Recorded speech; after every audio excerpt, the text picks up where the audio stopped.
우리가 지난 시간에는 성경은 하나님의 감동, 즉 성령의 영감으로 기록되었다라는 말씀에 대해서 우리가 함께 배웠습니다. 이 영감이라고 하는 말은 하나님의 계시를 사람들에게 알려주시기 위해서 성경 저자가 기록할 때에 그 기록하는 모든 과정 가운데 실수나 오류가 생겨나지 않도록 성령 하나님께서 직접 감독하셨다는 의미의 말입니다. 그러니까 성경은 제1저자 되시는 하나님께서 사람을 사용하셔서 기록된 하나님의 말씀이라고 하는 겁니다.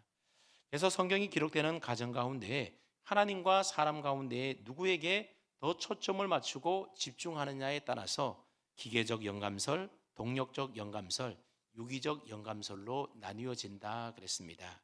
잠깐 복습을 해보면 기계적 영감설이라고 하는 것은 하나님이 성경을 기록한 저자를 마치 타이프라이터처럼 하나님이 불러주시는 대로 기계적으로 받아 적게 했다라는 설이 바로 기계적 영감설입니다. 이 이론에는 저자의 개성이라든지 또는 지식이나 사상이나 성품이나 은사나 재능과 같은 요소들이 전혀 들어가 있지 않게 됩니다. 그리고 동력적 영감설이라고 하는 것은 기계적 영감설과는 완전히 정반대다 그랬습니다. 하나님께서 성경의 저자들에게 영감을 주시기는 했지만 그 영감이라고 하는 것은 성경을 기록할 동기부여 정도의 역할만을 했다라고 하는 주장입니다. 그리고 유기적 영감설은 성경의 1차 저자인 하나님과 그것을 기록하여 쓴 인간 저자가 유기적으로 연계해서 기록했다라고 하는 이론입니다. 즉 하나님께서 인간 저자에게 있는 그대로의 개성과 또 성품과 기질과 사상과 또는 지식과 은사와 교양과 같은 모든 요소들을 최대한 다 활용해서 성령의 특별한 간섭으로 인도하셔서 성경이 오류가 없도록 기록하게 하셨다는 것이 바로 유기적인 영감설입니다. 그래서 우리가 영감설, 성령의 영감과 관련되어서 이 세론의 세 가지 이론 가운데 우리가 믿고 따라야 될 이론은 무엇이라 그랬습니까? 마지막 세 번째인 유기적 영감설이다 그랬습니다. 그리고 또 하나 성경이 기록될 때에 그 영감의 범위와 관련되어 있는 이론이 또 세 개인데 부분적 영감, 그리고 사상적인 영감, 그리고 전체 혹은 축자 영감이 있다 그랬습니다. 부분적인 영감이라고 하는 것은 성경 전체가 다 영감이 된 것이 아니라 어느 특정한 부분만이 성령으로 영감이 되었다라고 보는 견해입니다. 그리고 사상적인 영감은 성경의 저자의 사상이나 생각은 분명히 영감이 되어졌지만 그러나 그 생각의 표현에 사용된 언어들은 순전히 하나님의 도우심 없이 오로지 인간 저자가 선택한 결과물이라고 주장하는 견해가 바로 부분적인 영감입니다. 그리고 전체 영감 혹은 축자 영감은 성경의 특정한 부분만이 영감된 것이 아니라 모든 성경 구절이 다 하나님의 감동하심과 인도하심에 따라서 오류가 없이 기록되었다라고 하는 견해가 바로 전체 영감 혹은 축자 영감이라고 부릅니다. 이처럼 성경의 범위와 관련되어 있는 이 세 가지 이론 가운데 우리가 따라야 될 이론은 뭐라 그랬습니까? 완전 축자 영감설이다 그랬습니다. 그럼 우리가 성경의 영감과 관련하여 기억돼야 될 사실이 무엇인가 하면 하나님의 말씀인 성경은 하나님의 감동으로 성령의 영감으로 기록되어진 하나님의 말씀으로 우리는 믿어야 한다는 겁니다. 1차적으로는 하나님께서 성경의 저자가 되시고 2차적으로는 하나님께서 인간 저자들을 사용하시되 그들이 가지고 있는 전인격적인 요소들을 충분히 사용하셔서 유기적으로 기록했다라는 사실을 우리는 또한 믿어야 됩니다. 그리고 저자가 기록한 단어 하나하나까지도 오류가 없도록 하시기 위하여 성경 전체를 완전하게 영감하셨다라고 하는 사실을 우리는 또한 믿어야 하는 겁니다.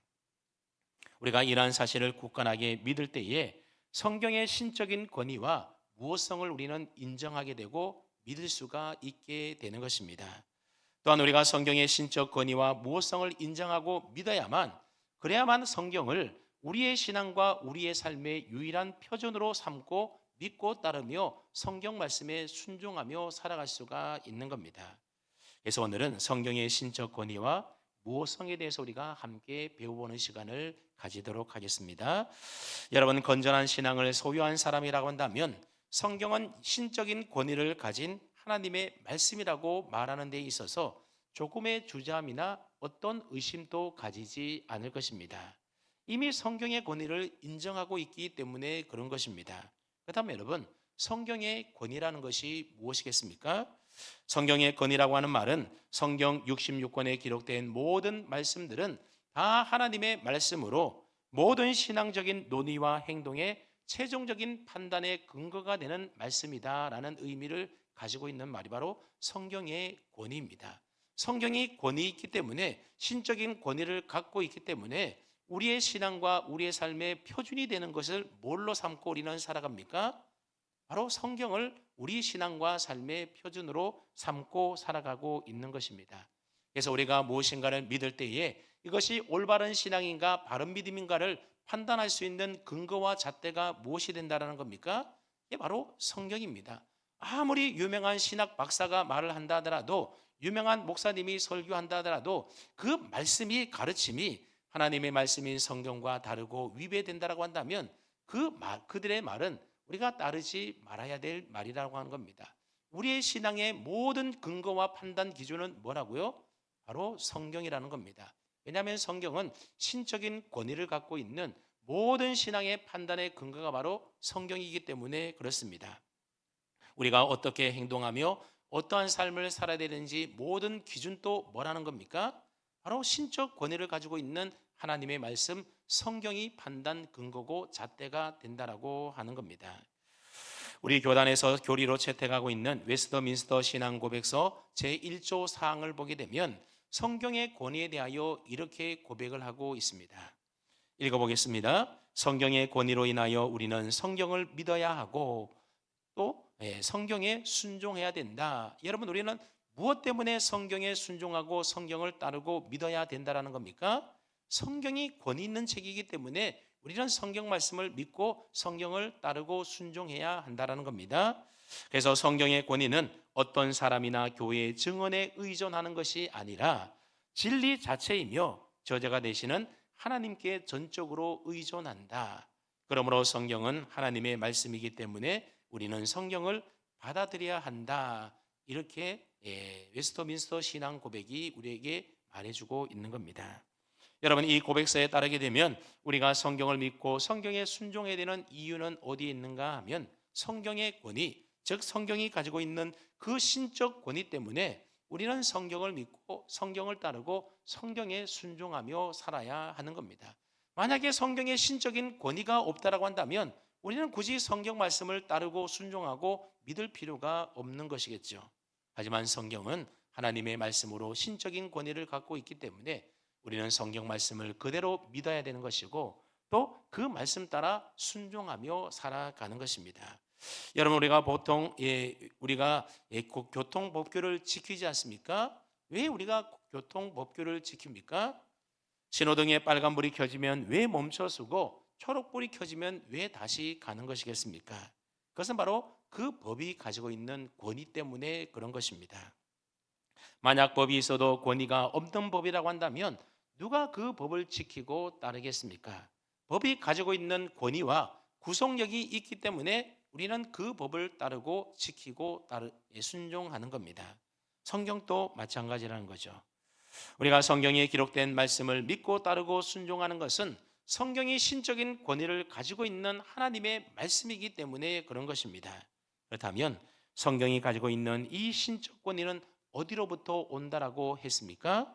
사람의 증언이라든지 아니면 교회의 증언에서 오는 것이 아니라고 고백하고 있습니다. 즉 어떤 사람들이나 혹은 교회가 성경은 신적 권위를 가진다라고 인정했기 때문에 성경이 권위를 가진 책이 결코 아니라고 하는 겁니다. 그런데 여러분, 로마 가톨릭 교회에서는 성경의 정경이 교회 회의에서 확정되고 채택되어졌기 때문에 성경의 권위보다도 교회의 권위가 또는 교회의 수장인 교황의 권위가 더 우위에 있다라고 주장을 하고 있습니다. 근데 사실 성경의 신적 권위는 사람이나 교회가 권위를 부여해 주어서 권위가 있는 것이 결코 아닌 것입니다. 진리 자체이시며 성경의 제1차 저자가 되시는 하나님의 권위 때문에 성경은 바로 신적 권위를 가지고 있는 것입니다. 그런데 성경의 정경을 교회가 확정하고 채택했으니 교회의 권위가 성경보다도 더 우위에 있다라고 하는 이 가톨릭 교회의 주장은 성경의 권위의 근거를 사람이나 교회의 증언에 두고 있는 셈인 것입니다. 하지만 우리 개신교회에서는 우리의 신앙과 삶의 유일한 표준을 오직 성경의 권위에만 두고 있다라고 하는 사실입니다. 그렇기 때문에 종교개혁자들이 종교개혁을 하면서 성경에 기록되어 있지 않는 마리아 숭배라든지 혹은 연옥교리라든지 고해 성세와 같은 이런 교리들은 다 제거해 버렸던 것입니다. 왜냐하면 모든 권위는, 모든 신앙의 권위는 바로 하나님의 말씀 성경에 근거했기 때문에 그렇습니다. 하지만 가톨릭 교회는 성경의 권위를 교회가 부여했다라고 보고 있기 때문에 성경 외에도 교황의 직사라든지 또는 교회 전통이 더 권위에 더 우위에 두고 있는 것입니다. 그러다 보니 성경에는 기록되어 있지 않는 교황 무호설이라든지 혹은 연옥선이라든지 마리아 숭배설과 같은 그런 교리들을 믿고 따르고 있는 것입니다. 이처럼 가톨릭 교회와 우리 개신교 사이에는 성경을 어떻게 보는가, 성경의 권위를 어디에 두고 있는가 하는 이 성경에 대한 교리부터 엄청난 차이가 있다는 것을 발견하게 됩니다. 다시 말씀드립니다. 성경의 신적 권위는 어디로부터 온다고요? 사람이나 교회가 아닌 성경을 우리에게 주신 하나님의 신적 권위 때문에 그분의 말씀인 성경이 바로 신적인 권위를 갖게 된다라고 하는 사실입니다. 여러분, 신하들이 임금님이 하시는 말씀을 따르고 순종해야 하는 것은 그 말씀이 임금님의 말씀이기 때문에 따르는 것 아니겠습니까? 임금님이 왕의 권위를 갖고 계시니 임금님이 하신 그 말씀도 왕의 권위를 갖게 되는 것입니다. 성경의 권위도 마찬가지라는 겁니다. 성경의 권위는 어떤 외부적으로 주어지는 것이 아니라 성경 자체가 신적 권위를 갖고 계신 하나님의 말씀으로, 하나님의 영감으로 기록되어졌기 때문에 성경은 신적 권위를 갖는다라고 하는 사실입니다. 그래서 우리는 신적 권위를 가진 성경을 우리의 신앙과 우리의 삶의 유일한 기준이요, 표준이요, 잣대로 믿고 그래서 그 말씀을 따르고 순종하며 믿는 것입니다. 성경이 하나님의 말씀이기 때문에 신적인 권위를 갖는다라고 한다면 성경이 하나님의 말씀이라고 하는 증거는 무엇이겠습니까? 물론 지난 시간에 모든 말씀은 다 하나님의 감동으로 쓰여졌기 때문에 성경은 하나님의 말씀이다, 그렇게 우리가 말할 수 있을 겁니다. 하지만 이러한 진술은 객관적인 증거에 근거했기보다는 바로 성경에 대한 믿음의 신앙적인 고백의 차원이었던 겁니다. 그 다음에 성경이 하나님의 말씀이라고 하는 믿음의 고백이 아닌 좀 더 객관적인 증거가 무엇이냐 하는 질문이 생겨나게 되는 겁니다. 여기에는 몇 가지 증거들이 있는데, 첫 번째로 성경이 성경에 대하여 하나님의 말씀이라고 스스로 증거하고 있기 때문에 성경은 권위 있는 하나님의 말씀이라고 하는 겁니다. 여러분, 창세기 15장 1절 말씀해 보게 되면 여호와의 말씀이 환상 중에 아브라함에게 임하여 이르시되 그랬습니다. 하나님께서 아브라함에게 직접 나타나셔서 하나님의 말씀을 일러주시고 그 말씀이 기록되어졌다라는 겁니다.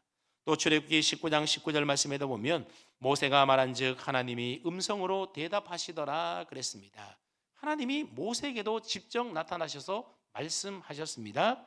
그리고 예레미야 1장 4절 말씀에도 보면 여호와의 말씀이 내게 임하니라 이르시되 그랬습니다. 이처럼 성경 곳곳에는 하나님이 직접 하신 하나님의 말씀이 기록되어 있습니다. 뿐만 아니라 우리가 지난주에 배웠던 것처럼 디모데후서 3장 16절처럼 모든 성경은 하나님의 다 감동으로 되어진 것이다 라고 성경이 밝히고 있으므로 성경의 어느 한 일정 부분만 하나님의 영감으로 기록된 것이 아니라 성경 66권 전체가 바로 하나님의 감동으로 기록된 하나님의 말씀이라는 사실을 성경 스스로가 증거해주고 있다라고 하는 사실입니다. 두 번째로 성령께서 성경을 하나님의 말씀으로 성경의 권위를 증거해주고 있다라고 하는 사실입니다. 성경이 가지고 있는 신적 권위는 우리가 믿고 싶다고 해서 그냥 믿어지는 것이 결코 아닙니다. 아직도 세상에 많은 사람들이 성경을 하나님의 진리의 말씀으로, 하나님의 신적인 권위가 있는 말씀으로 인정하지 않고 그저 역사적인 산물이나 아니면 사람의 기록으로 보고 있는 사람들도 많이 있지 않습니까? 그래서 모든 사람들이 성경을 읽는다고 해도 그 성경 속에서 복음의 진리를 깨닫고 예수님을 믿고 구원받아서 구원받는 사람은 극히 일부에 속한다라고 하는 사실입니다.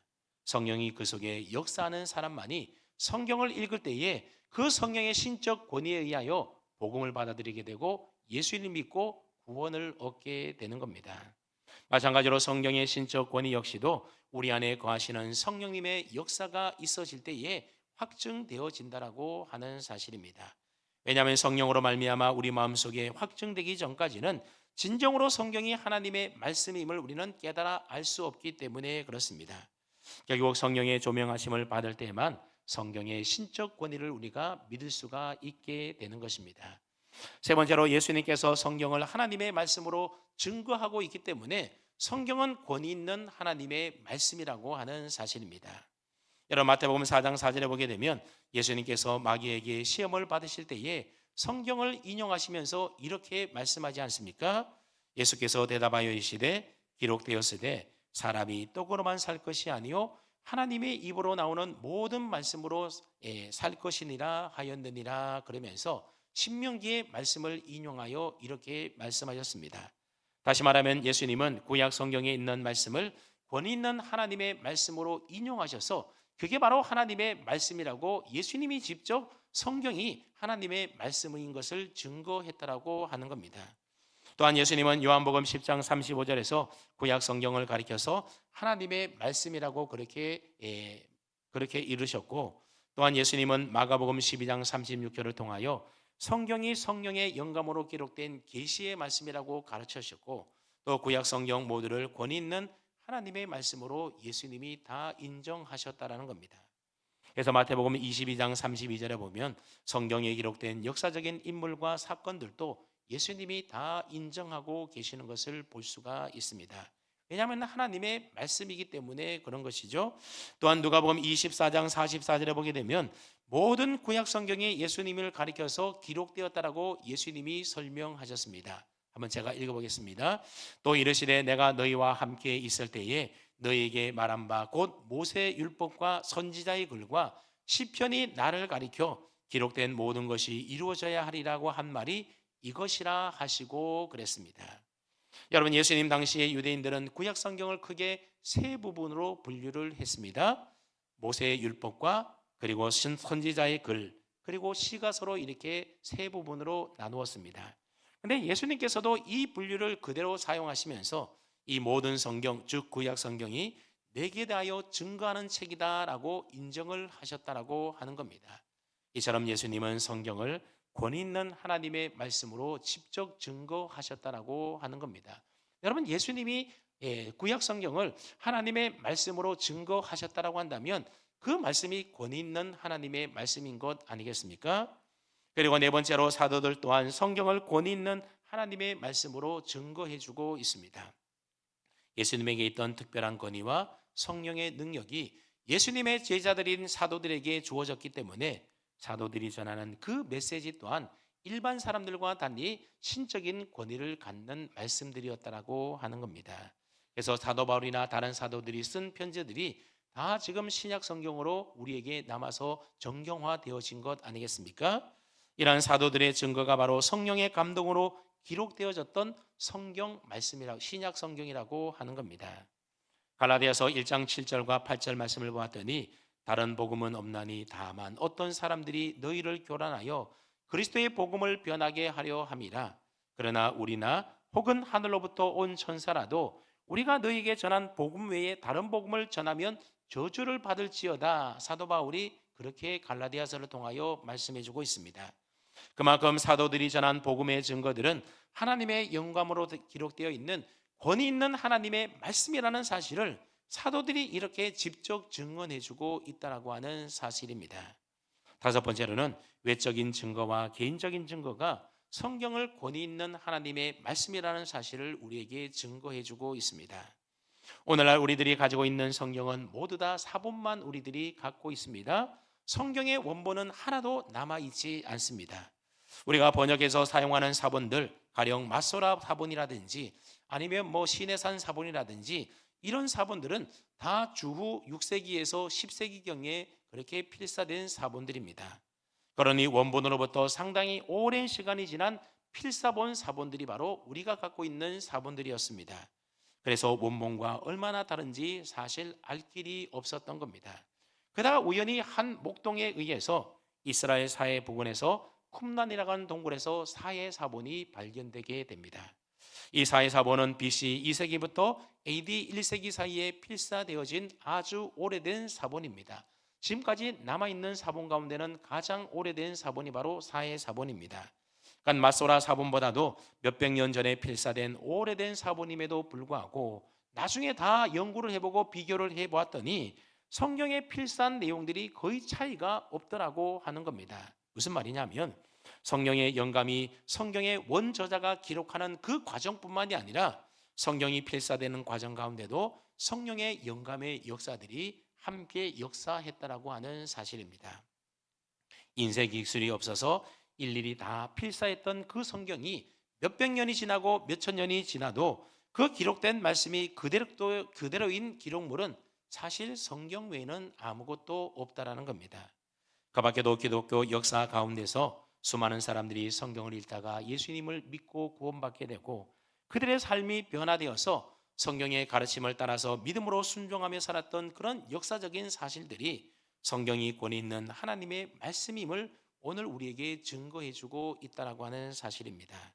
그래서 이러한 여러 가지 이유들로 인하여 성경은 신적 권위를 가지고 있는 하나님의 말씀으로 우리가 객관적으로도 우리가 말할 수 있다라고 하는 사실입니다. 이러한 성경의 신적인 권위 때문에 성경은 오류가 있겠습니까? 없겠습니까? 신적인 권위를 가지고 쓴 책이 오류가 있다라고 한다면 신적인 권위를 가질 수가 있겠습니까? 그래서 신적인 권위를 가지고 있는 하나님의 말씀인 이 성경은 오류가 없다라고 하는 겁니다. 그래서 이것을 가리켜서 신학적인 용어로는 성경의 무오성이다 그렇게 말합니다. 무오라고 하는 말은 오류가 없다 그 말입니다. 오늘 본문 말씀은 성경의 무오성에 관한 말씀인데 시편의 시인은 성경에 대하여 뭐라고 말하고 있는지를 한번 보십시오. 오늘 본문 7절 말씀을 보시게 되면 여호와의 율법은 어떻다고 합니까? 완전하다라고 말하고 있습니다. 여기서 완전하다라고 하는 것은 어떤 결함도 오류도 없다 그런 말입니다. 하나님의 말씀은 완전하여 오류가 없다라고 하는 말씀입니다. 그래서 그 영혼을 소성시킨다 말을 합니다. 그리고 또 여호와의 증거는 어떻다고 합니까? 확실하다고 말하고 있습니다.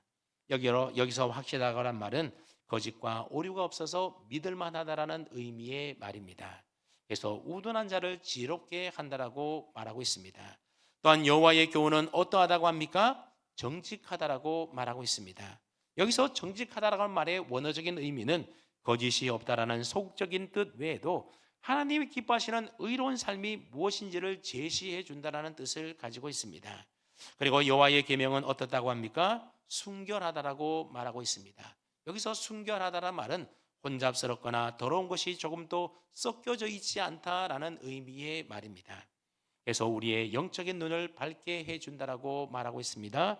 또 여호와를 경외하는 도는 정결하며 즉 아무런 흠이 없으며 여호와의 법은 진실하다 말하고 있습니다. 진실하다라고 하는 것은 완전하다라는 의미의 말입니다. 자, 그러니 오늘 본문인 7절부터 9절까지 나오는 말씀을 한번 가만히 보시면 여호와의 율법, 여호와의 증거, 여호와의 교훈, 여호와의 계명, 여호와를 경외하는 도, 여호와의 법은 모두 다 무엇을 가리키고 있는 말씀입니까? 하나님의 말씀인 성경을 다르게 표현하고 있는 말인 것입니다. 하나님의 말씀인 성경은 완전하고 확실하고 정직하고 순결하고 진실해서 그 어떤 오류도 없는 신적인 권위를 가지고 있는 진리의 하나님의 말씀이라는 것을 오늘 시편 기자는 이야기하고 있는 것입니다. 그래서 우리는 꿀과 송이꿀보다도 더 단 이 성경 말씀을 많은 순금보다도 이 세상에 가장 귀한 그 어떤 것보다도 더 사모하며 살아야 된다라고 우리에게 말씀해주고 있는 겁니다. 자, 그렇다면 성경의 무호성이란 말은 무엇을 뜻하는 말일까요? 성경의 무호성이라는 말의 의미를 그렇게 어떤 분이 신학자가 정의를 해놓았는데 이렇게 정의를 해놓았습니다.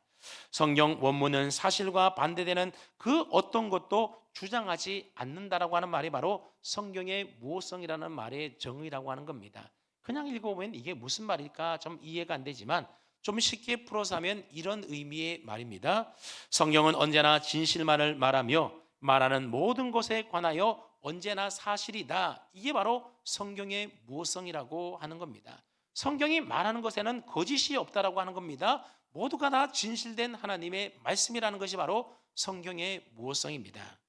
그래서 성경에 기록되어 있는 모든 말씀이 진실이라는 것에서부터 출발하는 것이 바로 성경의 무엇성인 겁니다. 그렇다면 여러분들은 성경의 무엇성에 대하여 믿고 고백하십니까? 성경에 기록되어 있는 모든 기록들이 다 사실이고 진실이라는 사실을 믿느냐 그 말입니다. 가령 예를 한번 들어볼까요? 여러분들은 하나님이 천지 만물을 창조하신 창조주이심을 믿습니까? 우리는 믿는데 믿지 못하는 사람들이 세상에 얼마나 많이 있습니까? 그리고 노아의 홍수가 역사적인 사실임을 믿습니까? 이스라엘 백성들이 출애굽할 때에 홍해 바다가 갈라진 것을 여러분 믿습니까?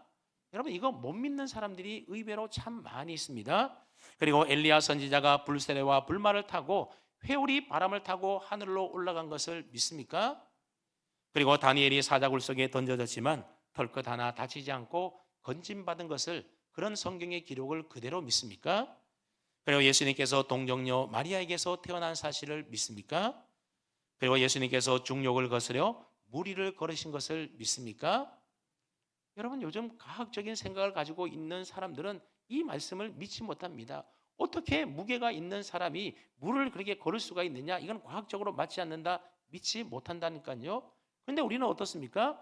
성경의 무엇성, 하나님의 기록된 이 말씀에는 아무런 거짓됨이 없는 진실된 하나님의 말씀으로 믿기 때문에 우리는 예수님이 무리를 걸으셨다는 이 사실을 조금도 의심하지 않고 그대로 믿는 것 아니겠습니까? 그리고 여러분들은 예수님께서 물고기 2마리와 보리떡 5개로 5,000명을 배불리 먹이시고 12광주리를 남긴 것을 여러분 믿습니까? 우리는 믿는데 자유주의 신학자들은 이것을 어떻게 해석하는지 아십니까? 예수님이 기적을 일으켜서 그렇게 먹인 것이 아니라 한 어린아이가 도시락 1개를 내었더니 사실 그때 모든 사람들이 5,000명이 다 도시락 1개씩 2개씩 다 싸왔다가 그 아이가 도시락을 드리는 걸 보고 부끄러워 가지고 다 꺼내어서 먹고, 그리고 먹고 남은 거를 모았더니 12광주리가 되었다. 이런 식으로 해석을 한다는 겁니다. 성경을 그대로 있는 그대로 믿지 못하는 것 아니겠습니까? 성경의 모성을 믿지 못하기 때문에 이런 해석을, 말도 안 되는 해석을 하는 겁니다. 그리고 또 여러분들은 예수님께서 죽은 자를 살리신 그 기록된 말씀을 믿습니까? 벌써 점점 이게 예라는 대답이 희미해져 가고 있습니다. 그리고 예수님께서 십자가에서 죽으시고 사흘 만에 부활하여 다시 살아나셨다는 사실을 여러분은 믿습니까? 여러분 어떻게 그걸 믿습니까? 보지도 않았는데 우리는 믿고 있습니다. 바로 성령이 우리 안에서, 성경이 하나님의 신적인 권위를 가지고 있는 아무런 거짓됨이 없는 진실된 하나님의 무한 말씀이라는 사실을 우리가 믿고 확정하기 때문에 이런 믿음의 고백을 할 수가 있게 되는 것입니다. 그리고 아직도 이루어지지 않았지만 예수님께서 다시 이 세상에 재림주로 심판주로 올 것을 여러분은 믿습니까? 우리는 하나님의 기록된 말씀이 아무런 흠이 없는 진리의 말씀인 줄로 믿기 때문에 우리는 그대로 이 말씀을 믿는 겁니다. 그렇습니다. 성경에 기록된 역사적인 사실들을 그대로 믿는 것이 바로 성경의 무엇성의 출발점이라고 하는 사실입니다. 그뿐만 아니라 성경에 기록되어 있는 교훈적인 가르침들, 즉 특별히 예수님께서 말씀하신 내용들을 진리의 말씀으로 그대로 믿는 것이 바로 성경의 무엇성입니다. 가령 예를 들어서 여러분은 예수님께서 말씀하신 대로 심령이 가난한 자가 복이 있나니 천국이 저희 것임을 믿습니까? 그리고 예수님을 영접하는 자, 곧 그 이름을 믿는 자가 하나님의 자녀가 되는 권세를 얻는 줄로 우리는 믿지 않습니까? 그리고 예수님께서 말씀하신 내 말을 듣고 또 나 보내신 이를 믿는 자는 영생을 얻었고 심판에 이르지 아니하나니 사망에서 생명으로 옮겨졌느니라고 하는 이 말씀도 우리는 있는 그대로 믿습니다. 그리고 세상 끝날까지 내가 너희와 함께하리라는 이 말씀도 우리는 믿습니다. 그리고 에베소서 2장 8절에 기록된 것처럼 너희는 그 은혜에 의하여 믿음으로 말미암아 구원을 받았으니 이것은 너희에게서 난 것이 아니요 하나님의 선물이라는 이 말씀도 믿습니다. 그래서 우리가 받은 구원은 우리의 행위나 우리의 공로가 아니라 하나님이 우리의 값없이 주신 선물로 믿음으로 구원받았다는 사실을 우리는 믿는 것은 바로 성경이 그대로 가르치고 있고 성경에 기록된 그 말씀이 거짓이 없는, 오류가 없는 진리의 말씀이라는 무엇성을 믿기 때문에 우리는 그 말씀을 그대로 믿는 것입니다. 근데 사실 이러한 역사적 사실들과 성경에 기록된 가르침들은 성령의 인치심이 없는 보통 사람들 경우에는 믿을 수가 없는 내용들이지 않습니까? 여러분, 교회 다니지 않고 예수님 믿지 않는 사람들, 성령이 그 마음속에 없는 사람들에게 오늘 여러분들이 가서 제가 했던 질문을 한번 던져보십시오. 예수님께서 물 위에 걸으셨던 것을 믿습니까? 예수님께서 동정녀로 탄생한 것을 믿습니까? 물어보십시오. 쓸데없는 얘기하지 말라 그러지 않겠습니까?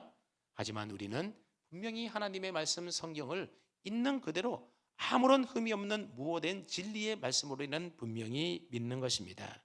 그렇습니다. 그리스도 안에서 성령의 인치심을 받아서 믿음으로 거듭난 사람이어야만 이런 말씀에 대하여 우리가 믿음으로 우리는 고백할 수가 있는 것입니다. 그런 점에서 성경의 무호성이라고 하는 것은 믿음의 사람들의 신앙 고백이라는 것을 알 수가 있습니다.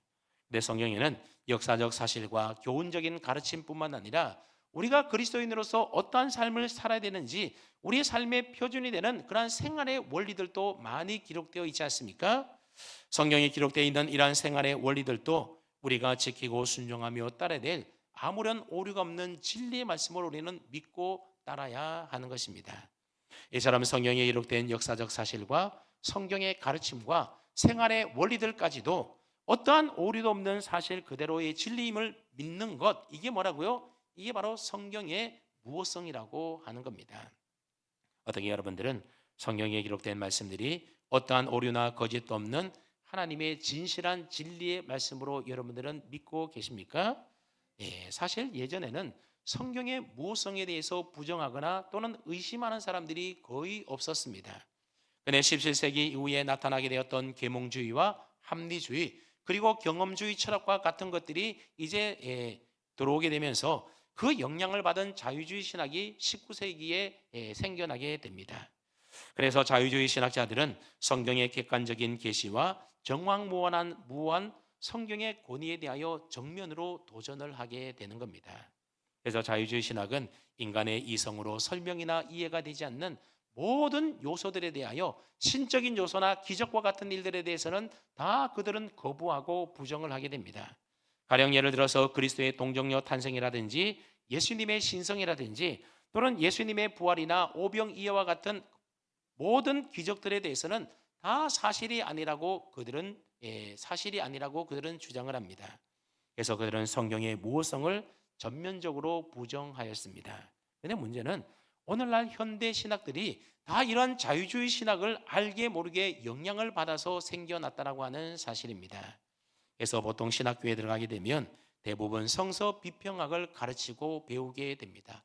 왜냐하면 신학이라는 것은 학문이기 때문에 객관적인 증명과 또는 경험과 여러 가지 그런 것들을 통해서 학문적으로 접근하기 때문에 그렇게 되는 겁니다.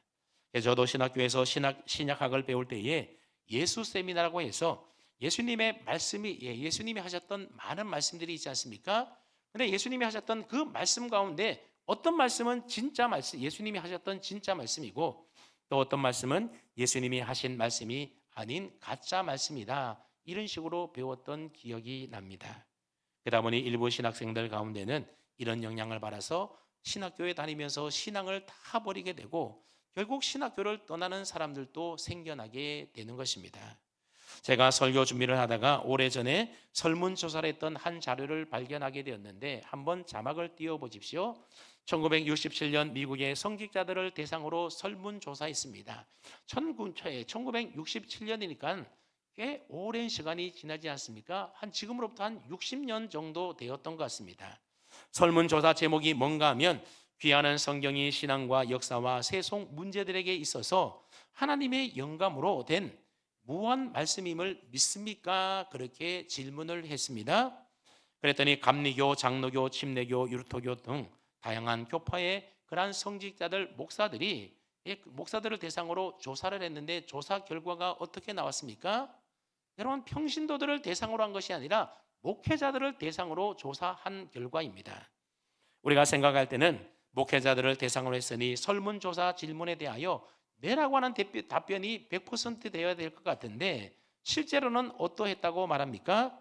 보십시오. 87%, 95%, 82%, 67%, 77%로 평균을 봤더니 81.6%였다라고 하는 겁니다. 그러니까 10명 가운데 2명은 믿지 않는다라고 하는 겁니다. 성경은 오류가 있는 하나님의 말씀으로 믿지 않고 오류가 있다라고 믿고 있다라는 것이죠. 심지어 미국 침례교회 목사들은 67%나 믿지 않는다라고 대답을 했다라는 겁니다. 자, 그러니 보십시오. 많은 목사님들 가운데도 성경이 하나님의 영감으로 기록된 무한 하나님의 진리의 말씀이라는 사실을 믿지 못하는 사람들이 이와 같이 있다라고 하는 사실입니다.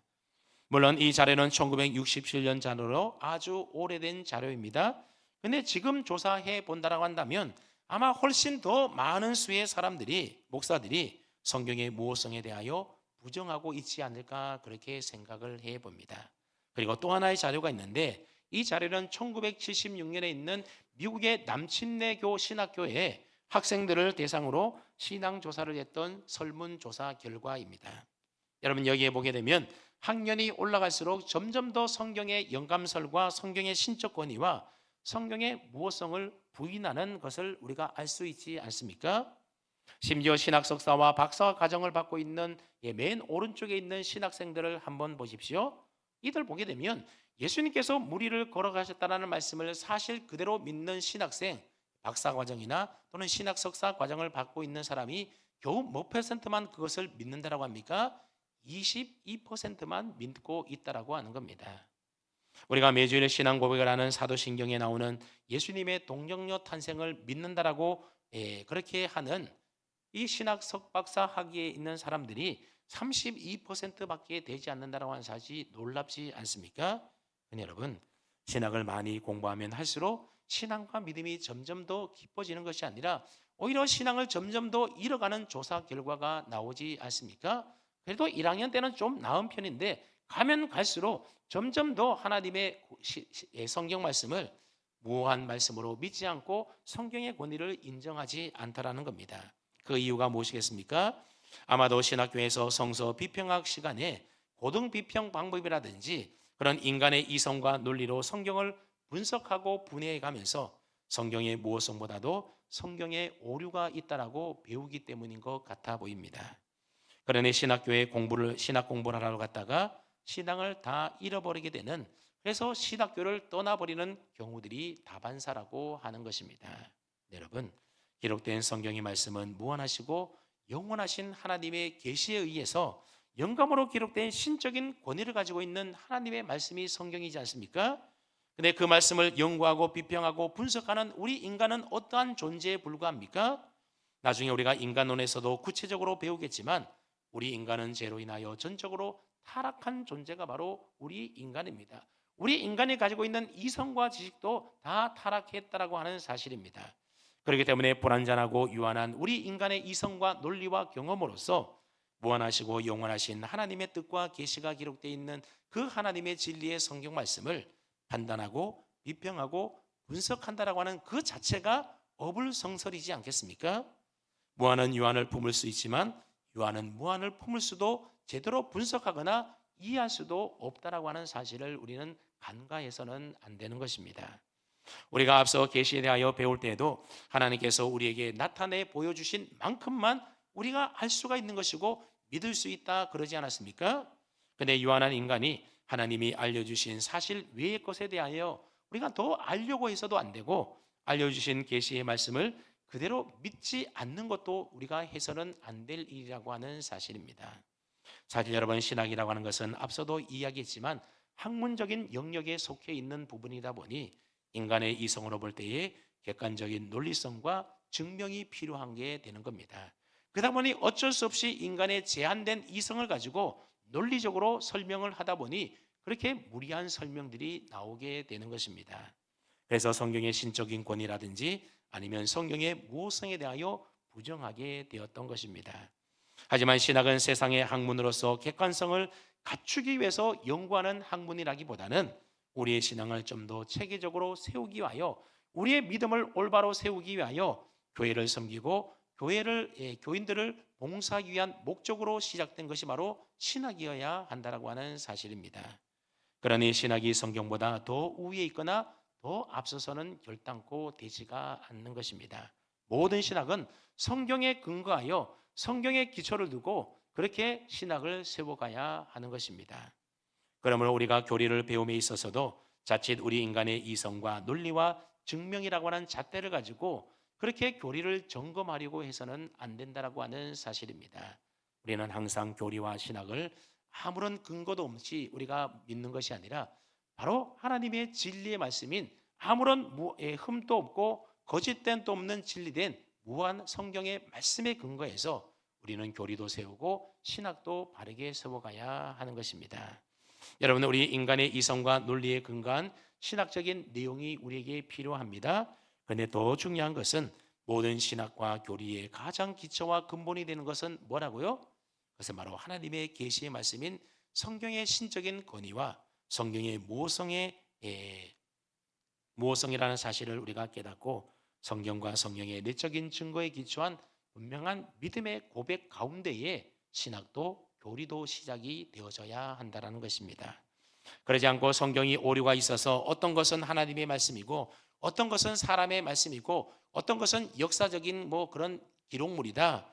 그런 식으로 우리가 성경을 접하게 되면 그런 성경이 어떻게 우리의 신앙과 삶의 근거와 표준이 될 수가 있는 것이겠습니까? 결국 성경이 완전한 신적인 권위를 가진 하나님의 말씀이요, 아무 오류가 없는 진리의 말씀이라고 하는 이 명백한 믿음이 없이는 앞으로 우리가 이야기할 모든 교리들은 사실 기초가 흔들리는 부실한 교리가 될 수밖에 없는 것입니다.